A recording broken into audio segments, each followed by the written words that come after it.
different, each piece of it is either elevated or minimized, but I don't think that the 8 components are actually seen as a cohesive whole. Sure. Yeah. I think that people either might seize in on one individual part of it that they care about, but it's rarely seen as sort of a well-rounded or fully formed thing.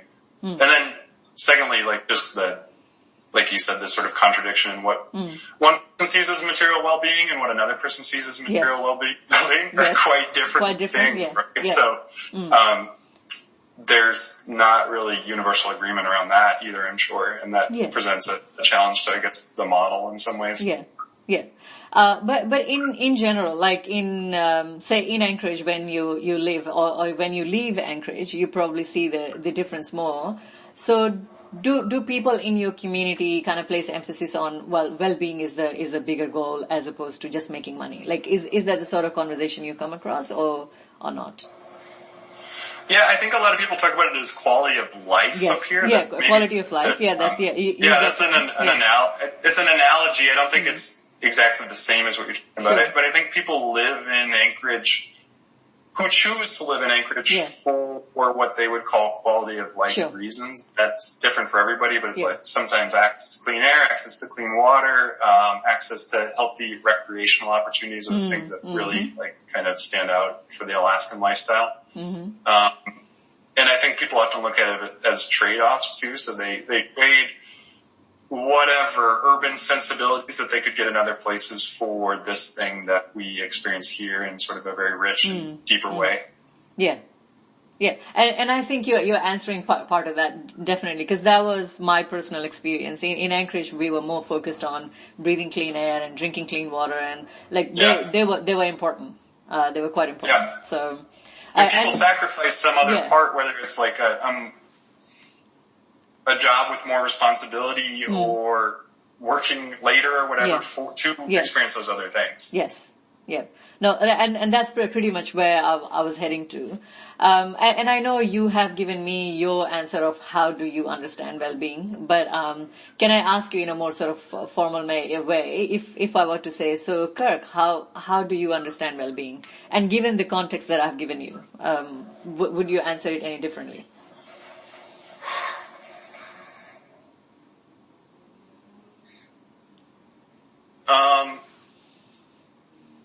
I think of well-being more as a personal happiness. And I guess I don't know how quantifiable is this, or maybe this would be a tool to understand the depth of your personal happiness or something like that. Yeah, no.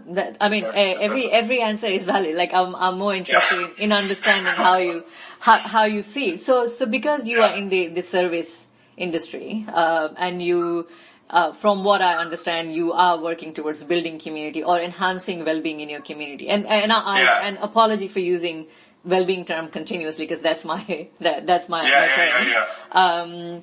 So how do you do you think your understanding, based on the work that you're doing, your understanding of how to build community well-being has changed over time, or has it remained the same?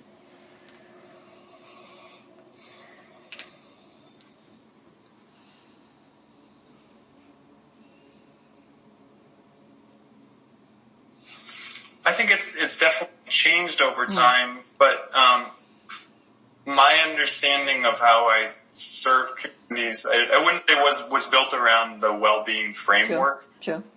And I think is so much based on the evolution of communities and what they want in particular, that I would say sometimes the applicability of my own personal framework is like always secondary. Do I think that it melds? Yes. And often what people want, whether it's a more successful playground or better public transportation, fits into that framework. Yeah. But have I approached communities with that kind of framework? No. Yeah. Can you reflect a bit more on that when you said that it depends on the community's evolution? I'm very can you describe it a bit more? Yeah. So for example, we were a partner with the Mountain View neighborhood on their neighborhood plan, which was really kind of a huge exploration of their quality of life, and then municipal and services that actually have impact in that community. I think it could have been organized in some ways around what quality of life means and sort of well-being. But in sort of technical details, since people don't really speak that language, it was more about like how often the buses run, or like how my neighborhood park feels, or like do I feel safe walking home at night. So there wasn't that kind of like glue there. And then just reflecting personally, like I think, like, I don't think of myself as a very spiritual person, and I know that that's a definition that's inherently pretty personal. So to feel like a sort of like dearth in that whatever side of the well-being matrix maybe makes me sort of like reflect, like, oh, am I, does this work? Is it like, am I inadequate or something like that? Okay. Yeah. So in our definition of spiritual well-being as a component, that should not be confused with religious or religion per se. It's more sort of going beyond your personal or the physical existence, if that makes sense. Like reflecting more, being more reflective, like put it simply. Yeah. So, and so a common view that I have experienced, particularly working in Anchorage, is, oh, if only we had more money, or if only oil money was still coming in, then everything will be fine. So that it's a very common thinking that once we get the economy right, everything else will be put in order. How do you react to that mindset? And to what extent it actually describes your community? Yeah, well, I think it's pretty laughable. And I mean, it wasn't that long ago, 6 years ago, 7 years ago, that the economy was humming and that oil prices were at whatever all-time highs, and there was a $7 billion capital budget and whatever. And measurably, I don't think Anchorage was in any better, or the state of Alaska also kind of at large was in any better circumstances around quality of life generally. But I think it's also a matter of equity, which is what I think about. So how are our most vulnerable doing? And, you know, the size of the PFD check is one thing, but like are low-income people actually having equitable health outcomes? Are low-income people actually having equitable educational attainment outcomes? And the answer was, it wasn't that much different than it was now. And so, that sort of that's sort of like blaming the resources is a, I don't know, like, fallacy. Yeah. The budget or the economy. A sharp economy should support more people, but, in Alaska, our workforce isn't actually really situated that way. Yeah.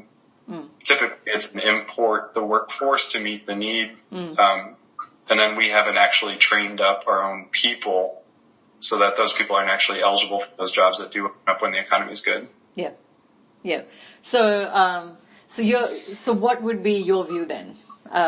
If it's not get the economy right and everything will be fine, how would you, so if you were at the helm of affairs, how would you coin that? If I was say it again, if I was doing what? So if you were the leader, if you were to make the decision at that level, so I just want your reflection on the traditional way of thinking that if only we get the economy right, everything else will be fine.